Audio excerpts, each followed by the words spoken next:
جو شخص رسول کی فرما برداری کرتا ہے تو بے شک اس نے اللہ کی فرما برداری کی، اور جو نافرمانی کرے تو اے پیغمبر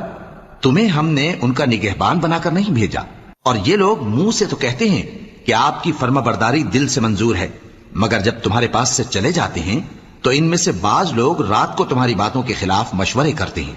اور جو مشورے یہ کرتے ہیں اللہ ان کو لکھ لیتا ہے۔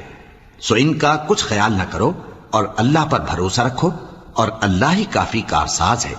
بھلا یہ قرآن میں غور کیوں نہیں کرتے؟ اگر یہ اللہ کے سوا کسی اور کا کلام ہوتا تو اس میں وہ بہت سا اختلاف پاتے، اور جب ان کے پاس امن یا خوف کی کوئی خبر پہنچتی ہے تو اسے مشہور کر دیتی ہیں، حالانکہ اگر اس کو پیغمبر اور اپنے ذمہ داروں کے پاس پہنچاتے تو تحقیق کرنے والے اس کی تحقیق کر لیتے، اور اگر تم پر اللہ کا فضل اور اس کی مہربانی نہ ہوتی تو چند آدمیوں کے سوا تم سب شیطان کے پیرو ہو جاتے۔ سو اے پیغمبر اللہ کی راہ میں